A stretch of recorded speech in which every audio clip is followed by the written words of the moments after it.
sejarah daripada Sunda itu kan ada Sunda Island. Sunda Island Ya, ada Selat Sunda. Selat ya, Sunda yang oleh para penjajah itu kan ada perubahannya, dirubah. Sehingga kita ini disebut Jawa Barat. Jawa Barat. Nah, sekarang Jawa Barat ini sudah dipotong.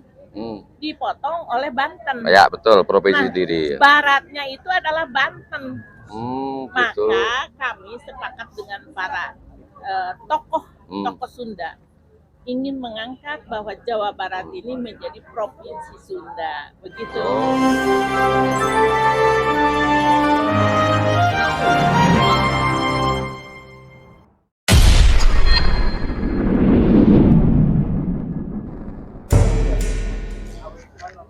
Assalamualaikum warahmatullahi wabarakatuh. Waalaikumsalam. Pemirsa netizen dimanapun berada, saat ini merupakan tonggak sejarah di mana bersatunya raja-raja senusantara yang momentum berketepatan dengan detik-detik proklamasi kemerdekaan yang kebetulan hari ini berketepatan yang ke-77 tahun. Nah, momentum ini kebetulan pertemuan para raja-raja senusantara. Tampak ini di samping saya dari Pajajaran ya. Kalau sama Pajajaran, jadi terkenal Siliwanginya ya, Raja Siliwangi. Oke, kalau beliaunya ini dari kerajaan Jipang, yaitu dari Arya Panangsang. Terus dari satu lagi dari sama. Demak Solo, Demak Solo. Oke, namanya siapa? Oke, kalau di sana Profesor Dr. Indira Santi Kertabukti. Oh, yang di Lemhanas itu ya. Beliau ini juga aktif di Lemhanas ya. Baik, kita akan bincang-bincang dulu dengan dari Trah Kerajaan Pajajaran yang terkenal dengan rajanya yaitu Prabu Siliwangi. Baik, yang mulia, sebelum kita bincang-bincang, mungkin pemirsa biar tahu, dikenalkan dulu nama lengkapnya. Assalamualaikum warahmatullahi wabarakatuh. Assalamualaikum warahmatullahi wabarakatuh. Sampurasun. Rampes. Alhamdulillah. Billadzi nahmaduhu wa nasta'inuhu wa nastaghfiruhu wa na'udzu billahi min syururi anfusina wa min sayyiati a'malina may yahdihillahu fala mudilla lahu wa man yudlil fala hadiya lahu. Allahumma sholli ala sayyidina Muhammad wa ala ali sayyidina Muhammad. Rabbi shrah sadri wa yassir li amri wahlul 'uqdatam min lisani yafqahu qawli. Perkenalkan, saya kalau bahasa Sunda itu pupuhu. Pupuhu itu adalah ketua umum begitu. Ketua umum Trah Raja dan Sultan yang ada di Jawa Barat.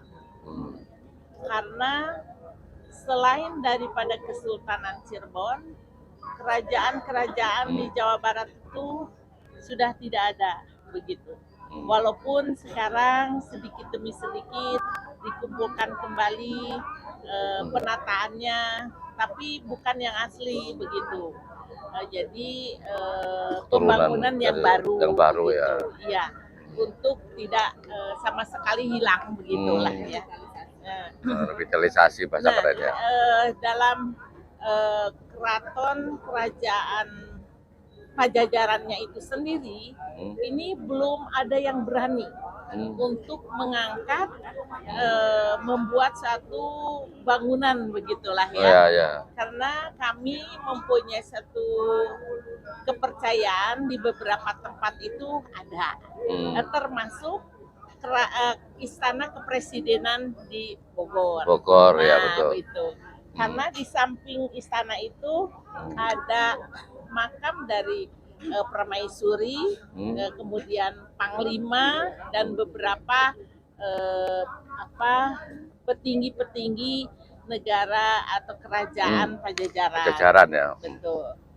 Nah, kami ini membuat satu wadah, namanya wadah persaudaraan, majelis persaudaraan Keraton Kesultanan dan Lembaga Adat yang dinamai Pamanah Rasa Nusantara.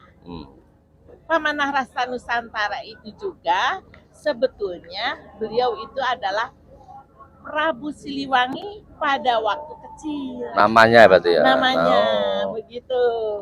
Nah, sehingga kami memunculkan nama itu tidak asal comot, tetapi dengan kami mengadakan istikharah pada tahun 2010 ya, bersama para tokoh budayawan, para tokoh agama, para tokoh cendekiawan dari perguruan tinggi ya, dan juga masyarakat. Ada 9 nama yang muncul, tetapi yang mendapatkan kesempatan pada saat diambil nama-nama itu tanpa kita ketahui namanya Pamanah Rasa. Pamanah Rasa. Nah, sehingga sampai dengan sekarang Yayasan Pamanah Rasa Nusantara ini alhamdulillah masih tegak berdiri. Alhamdulillah. Ya. Di antaranya kami mempunyai satu visi Sunda Dewipa Nalenda Parwa ing bumi loka Nusantara. Nah itu. Kalau diartikan ke bahasa Indonesia? Diartikan ke bahasa Indonesia bahwa pimpinan atau raja bersama rakyatnya melakukan suatu kegiatan kesejahteraan bagi umat manusia secara bersama-sama. Begitu, tidak ada yang ini mah karena raja, karena pimpinan lebih tinggi gitu, tidak ya. Tapi kita, oleh karena itu di dalam program pelaksanaannya Pamanah Rasa mempunyai suatu kegiatan antara lain pelestarian budaya. Nah, pelestarian budaya itu termasuk dengan revitalisasi budaya yang sekarang kami lakukan ya. Nah, yang sekarang kami lakukan karena pada waktu tahun 2009 kami mengundang semua raja dan sultan di Taman Budaya. Jadi se-Jawa Barat itu ya? Se-Jawa Barat. Jadi pada waktu Raja Sultan pertama kali datang ke Kota Bandung adalah Bunda yang memfasilitasinya. Iya. Bersama, jadi hasil musyawarah di dalam majelis tadi ya. Iya, betul.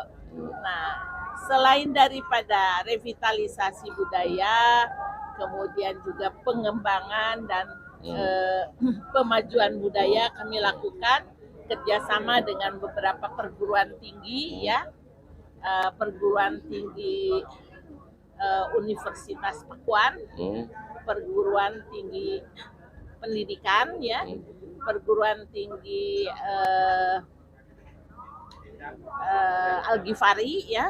Nah itu juga perguruan tinggi Winaya Mukti. Nah itu kami merencanakan adanya suatu kerjasama di dalam bidang pelestarian budaya, begitu. Nah selanjutnya tidak hanya budaya aja, budaya ini tidak akan berkembang kalau tidak ada uang, ya kan? Betul, nah, betul. Oleh karena itu maka kami mengembangkan suatu ekonomi kerakyatan yang berdaulat. Nah karena kalau tidak berdaulat rakyat tidak akan merasakan. Ya. Nah, oleh karena itu kami mengembangkan berbagai beberapa pertanian, diantaranya kopi, ya. Kemudian kami juga jagung, ya. Semua potensi yang ada di sana pastinya ya. Ada beberapa saja ya yang kami ambil. Nah, jadi demikian sehingga ekonomi kami itu bisa walaupun tidak keseluruhan itu bisa menghasilkan begitu ya, tetapi kita bisa berjalan. Minimal sudah dimulai, dimulai. Dimulai. Terus gini Yang Mulia, kaitannya dengan pertemuan pertama Raja dan Permaisuri Nusantara di Bali ini ya. Nah, tadi kan disebutkan bahwa dari terah apa Pajajaran ini kan belum berani menentukan Ya, siapa yang ditunjuk sebagai secara langsung yang mewakili dari keturunan itu. Walaupun sudah ada beberapa sehingga dibentuklah namanya majelis tadi, majelis pamanah rasa kan. Ini kan nama-nama sastra kalau nggak salah ya. ya. Pamanah rasa berarti ini urusannya Panah perasaan ya ke menjadi asmara sesuatu yang larinya itu. baik ya. Nah, sekarang gini, apakah dalam pertemuan Raja dan Permaisuri se-Nusantara di Bali ini diwakili terah secara langsung ataukah oleh majelis yang mengambil kebijakan? Ya, majelis persaudaraan keraton kesultanan dan lembaga adat ini kita memiliki payung hukum ya, payung hukum dari Kemenkumham ya, dari Kesbangpol ya, dari tahun 2010 sehingga di dalam urutan kelembagaan adat keraton kesultanan itu di Kemendagri itu nomor 4 kita itu ya. Nah, oleh karena itu di dalam kesempatan ini yang pertama tujuan kami melestarikan budaya. Yang kedua mempererat persatuan dan kesatuan NKRI ya.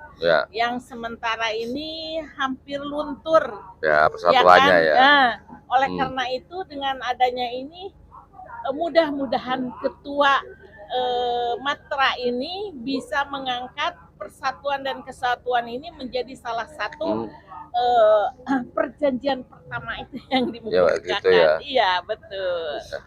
Oke. Jadi jelasnya kan ini penyatuan ini kan sangat menarik ya. Nah kita kembali dulu ke Pajajaran.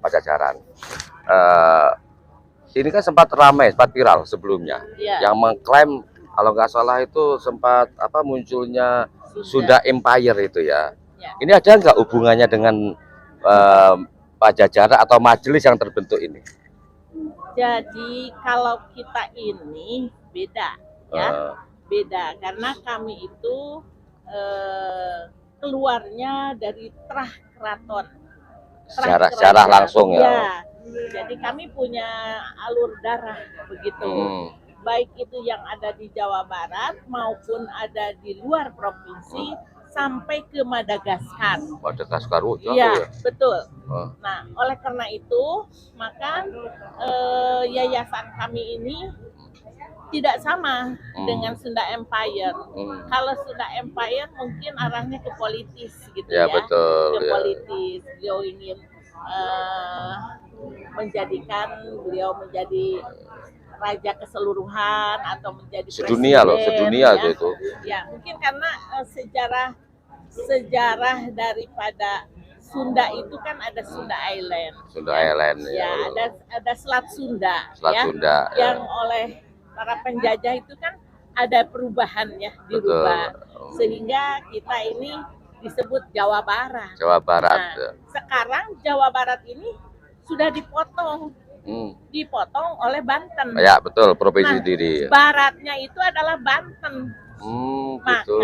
kami sepakat dengan para tokoh Sunda ingin mengangkat bahwa Jawa Barat ini menjadi provinsi Sunda, begitu.